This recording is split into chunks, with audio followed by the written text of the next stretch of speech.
اس وقت اس کی عمر 27 سال تھی۔ وہ حضور اکرم صلی اللہ علیہ وسلم کے قتل کی سازش میں شریک تھا، لیکن وہ قتل کے لیے جانے والوں کے گروہ میں شامل نہیں تھا۔ اسے 7 سال پہلے کی وہ رات گزرے ہوئے کل کی طرح یاد تھی۔ وہ اس قتل پر بھی خوش تھا اور ناخوش بھی۔ خوش اس لیے کہ اس کے اپنے قبیلے کے ہی ایک آدمی نے اس کے مذہب کو، جو بت پرستی تھی، باطل کہہ دیا اور اپنے آپ کو خدا کا پیغمبر کہہ دیا۔ ایسے دشمن کے قتل پر خوش ہونا فطری بات تھی، اور وہ ناخوش اس لیے تھا کہ وہ اپنے دشمن کو للکار کر آمنے سامنے کی لڑائی لڑنے کے قائل تھا۔ اس نے سوئے ہوئے دشمن کو قتل کرنے کی کبھی سوچی ہی نہیں تھی۔ بہرحال اس نے اس سازش کی مخالفت نہیں کی، لیکن قتل کی رات جب قاتل رسول خدا کو مقررہ وقت پر قتل کرنے گئے تو آپ صلی اللہ علیہ وسلم کا مکان خالی تھا۔ وہاں گھر کا سامان بھی نہیں تھا، نہ آپ کا گھوڑا تھا اور نہ اونٹنی۔ قریش اس امید پر سوئے ہوئے تھے کہ صبح انہیں خوشخبری ملے گی کہ ان کے مذہب کو جھٹلانے اور انہیں اپنے نئے مذہب کی طرف بلانے والا قتل ہو گیا ہے، مگر صبح وہ ایک دوسرے کو مایوسی کے عالم میں دیکھ رہے تھے۔ پھر وہ سرگوشیوں میں ایک دوسرے سے پوچھنے لگے، محمد کہاں گیا؟ رسول خدا صلی اللہ علیہ وسلم قتل کے وقت سے بہت پہلے اپنے قتل کی سازش سے آگاہ ہو کر مدینے کو ہجرت کر گئے تھے۔ صبح تک آپ صلی اللہ علیہ وسلم بہت دور نکل گئے تھے۔ خالد کے ذہن سے یادیں پھوٹتی چلی آ رہی تھیں۔ ذہن پیچھے ہی پیچھے ہٹتے ہٹتے 16 برس دور جا نکلا۔ 613 عیسوی کی ایک شام رسول کریم صلی اللہ علیہ وسلم نے قریش کے چند ایک سرکردہ افراد کو اپنے ہاں کھانے پر مدعو کیا۔ کھانے کے بعد رسول کریم صلی اللہ علیہ وسلم نے اپنے مہمانوں سے کہا، اے بنی عبد المطلب، میں تمہارے سامنے جو تحفہ پیش کرنے لگا ہوں وہ عرب کا کوئی اور شخص پیش نہیں کر سکتا، اس لیے کہ اللہ نے مجھے منتخب کیا ہے۔ مجھے اللہ نے حکم دیا ہے کہ تمہیں ایک ایسے مذہب کی طرف بلاؤں جو تمہاری دنیا کے ساتھ تمہاری عاقبت بھی آسودہ اور مسرور کر دے گا۔ اس طرح رسول خدا نے پہلی وحی کے نزول کے 3 سال بعد اپنے قریبی عزیزوں کو اسلام قبول کرنے کی دعوت دی۔ خالد اس محفل میں نہیں تھا، اس کا باپ مدعو تھا۔ اس نے خالد کو مذاق اڑانے کے انداز میں بتایا تھا کہ عبد المطلب کے پوتے محمد صلی اللہ علیہ وسلم نے کہا ہے کہ وہ اللہ کا بھیجا ہوا نبی ہے۔ ہم جانتے ہیں کہ عبد المطلب قریش کا ایک سردار تھا۔ الولید نے اپنے بیٹے سے کہا، بے شک محمد کا خاندان اعلیٰ حیثیت رکھتا ہے، لیکن نبوت کا دعویٰ اس خاندان کا کوئی فرد کیوں کرے؟ اللہ کی قسم اور حبل اور عزا کی، میرے خاندان کا رتبہ کسی سے کم نہیں۔ کیا نبوت کا دعویٰ کر کے کوئی ہم سے اونچا ہو سکتا ہے؟ خالد نے پوچھا، آپ نے اسے کیا کہا؟ پہلے تو ہم چپ ہو گئے، پھر ہم سب ہنس پڑے۔ الولید نے کہا، لیکن محمد کے چچا زاد بھائی علی نے محمد کی نبوت کو قبول کر لیا ہے۔ خالد اپنے باپ کی طنزیہ ہنسی کو بھولا نہیں تھا۔ خالد کو 629 عیسوی کے ایک روز مکہ اور مدینہ کے راستے میں ایک نخلستان میں لیٹے ہوئے وہ وقت یاد آ رہا تھا۔ رسول اللہ صلی اللہ علیہ وسلم جن کی نبوت کو قریش کے سردار قبول نہیں کر رہے تھے، اس نبوت کو لوگ قبول کرتے چلے جا رہے تھے۔ ان میں اکثریت نوجوانوں کی تھی، بعض مفلس لوگوں نے بھی اسلام قبول کر لیا۔ اس سے نبی کریم صلی اللہ علیہ وسلم کے حوصلے میں جان آ گئی اور آپ صلی اللہ علیہ وسلم نے اسلام کی تبلیغ تیز کر دی۔ آپ بت پرستی کے خلاف تھے۔ مسلمان ان 360 بتوں کے خلاف تھے جو کعبہ کے اندر اور باہر رکھے ہوئے تھے۔ طلوع اسلام سے پہلے عرب ایک خدا کو مانتے تھے اور پوجتے ان بتوں کو تھے۔ انہیں وہ دیویاں اور دیوتا کہتے اور انہیں اللہ کے بیٹے اور بیٹیاں مانتے تھے۔ وہ ہر بات میں اللہ کی قسم کھاتے تھے۔ قریش نے دیکھا کہ محمد صلی اللہ علیہ وآلہ وسلم کے جس دین کا انہوں نے مذاق اڑایا تھا وہ مقبول ہوتا جا رہا تھا، تو انہوں نے آپ صلی اللہ علیہ وسلم کی تبلیغی سرگرمیوں کے خلاف محاذ بنا لیا اور مسلمانوں کا جینا حرام کر دیا۔ خالد کو یاد آ رہا تھا کہ اس نے اللہ کے رسول صلی اللہ علیہ وسلم کو گلیوں اور بازاروں میں لوگوں کو اکٹھا کر کے انہیں اسلام قبول کرنے کی دعوت دیتے اور بتاتے دیکھا تھا کہ بت انہیں نہ فائدہ دے سکتے ہیں نہ نقصان۔ عبادت کے لائق صرف اللہ ہے جو وحدہ لا شریک ہے۔ رسول خدا صلی اللہ علیہ وسلم کی مخالفت کے قائد قریش کے 4 سردار تھے۔ ایک تو خالد کا باپ الولید تھا، دوسرا نبی کریم صلی اللہ علیہ وسلم کا اپنا چچا ابو لہب تھا، تیسرا ابو سفیان اور چوتھا ابو الحکم تھا جو خالد کا چچا زاد بھائی تھا۔ مسلمانوں پر سب سے زیادہ ظلم اور تشدد اسی شخص نے کیا تھا۔ وہ جہالت کی حد تک کینہ پرور اور مسلم کش تھا، اسی لیے مسلم اسے ابو جہل کہتے تھے۔ یہ نام اتنا عام ہوا کہ لوگ جیسے اس کا اصل نام بھول ہی گئے ہوں۔ تاریخ نے بھی اس پستہ قد، بھینگے اور لوہے کی طرح مضبوط آدمی کو ابو جہل کے نام سے ہی یاد رکھا ہے۔ خالد کو یہ یادیں پریشان کرنے لگیں، شاید شرمسار بھی۔ قریش کے لوگوں نے رسول خدا صلی اللہ علیہ وسلم کے گھر میں کئی بار غلاظت پھینکی تھی۔ جہاں کوئی مسلمان اسلام کی تبلیغ کر رہا ہوتا وہاں قریش کے آدمی جا پہنچتے اور ہلڑ مچاتے۔ بد اخلاق اور دھتکارے ہوئے آدمیوں کو رسول خدا صلی اللہ علیہ وسلم کو پریشان کرتے رہنے کے کام پر لگا دیا گیا تھا۔ خالد کو یہ اطمینان ضرور تھا کہ اس کے باپ نے محمد صلی اللہ علیہ وسلم کے خلاف ایسی کوئی گھٹیا حرکت نہیں کی تھی۔ وہ 2 مرتبہ قریش کے 3-4 سرداروں کو ساتھ لے کر رسول خدا کے چچا ابو طالب کے پاس یہ کہنے گیا تھا کہ وہ اپنے بھتیجے کو بتوں کی توہین اور نبوت کے دعوے سے روکے، ورنہ وہ کسی کے ہاتھوں قتل ہو جائے گا۔ ابو طالب نے ان لوگوں کو دونوں مرتبہ ٹال دیا۔ خالد کو اپنے باپ کی بہت بڑی قربانی یاد آئی۔ عمارہ خالد کا بھائی تھا۔ وہ خاص طور پر خوبصورت نوجوان تھا۔ وہ ذہین تھا اور اس میں بانک پن تھا۔ خالد کے باپ الولید نے اپنے اتنے خوبصورت بیٹے عمارہ کو قریش کے 2 سرداروں کے حوالے کیا اور انہیں کہا کہ اسے محمد کے چچا ابو طالب کے پاس لے جاؤ اور اس سے کہو کہ میرا بیٹا رکھ لو اور اس کے بدلے محمد صلی اللہ علیہ وسلم ہمیں دے دو۔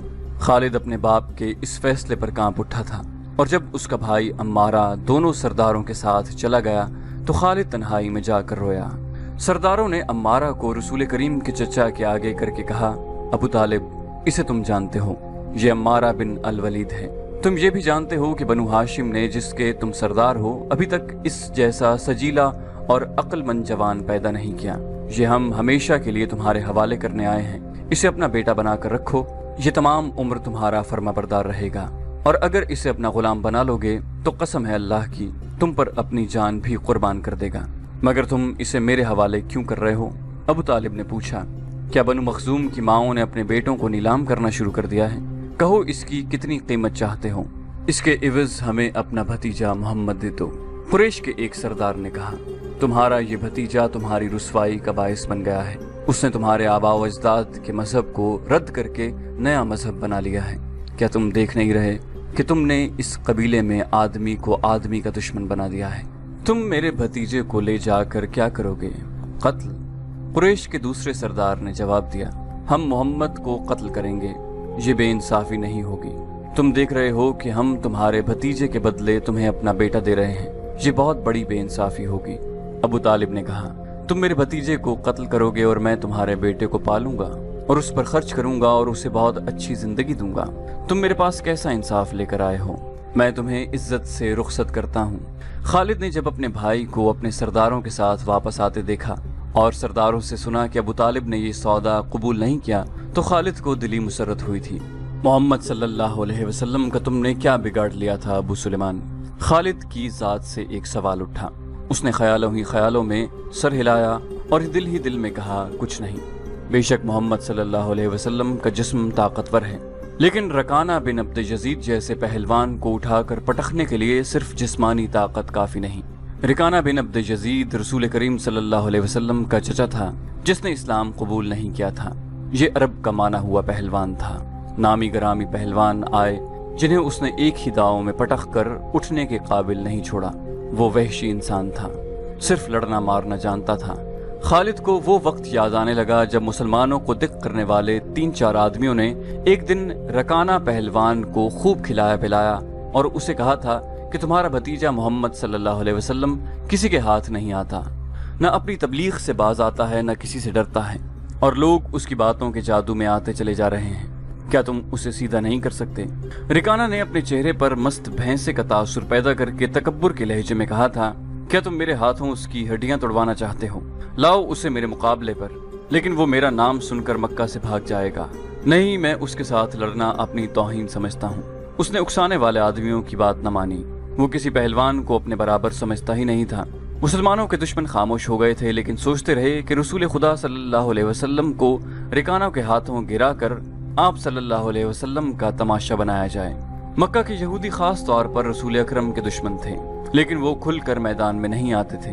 وہ خوش تھے کہ اہل قریش آپس میں بٹ کر ایک دوسرے کے دشمن ہو گئے ہیں۔ انہیں پتہ چل گیا کہ قریش کے کچھ آدمیوں نے رکانہ پہلوان کو اکسایا ہے کہ وہ رسول خدا کو کشتی کے لیے للکارے، لیکن وہ نہیں مان رہا تھا۔ ایک روز رکانہ رات کے وقت ایک گلی سے گزر رہا تھا کہ اس کے قریب سے ایک بڑی حسین اور جوان لڑکی گزری۔ چاندنی رات میں لڑکی نے رکانہ کو پہچان لیا اور مسکرائی۔ رکانہ وحشی تھا، وہ رک گیا اور لڑکی کا راستہ روک لیا۔ کیا تم جانتی ہو کہ عورت مرد کی طرف دیکھ کر مسکراتی ہے تو اس کا مطلب کیا ہوتا ہے؟ رکانہ پہلوان نے پوچھا۔ کون ہو تم؟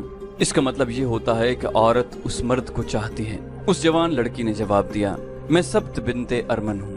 اوہ، ارمن یہودی کی بیٹی، رکانہ نے کہا اور لڑکی کے کندھوں پر ہاتھ رکھ کر اسے اپنے قریب کر کے بولا، کیا میرا جسم تجھے اتنا اچھا لگتا ہے اور کیا میری طاقت؟ سبت نے پیچھے ہٹتے ہوئے کہا، تمہاری طاقت نے مجھے مایوس کر دیا ہے، تم اپنے بھتیجے سے ڈر گئے ہو۔ رکانہ نے گرج کر پوچھا، کون کہتا ہے؟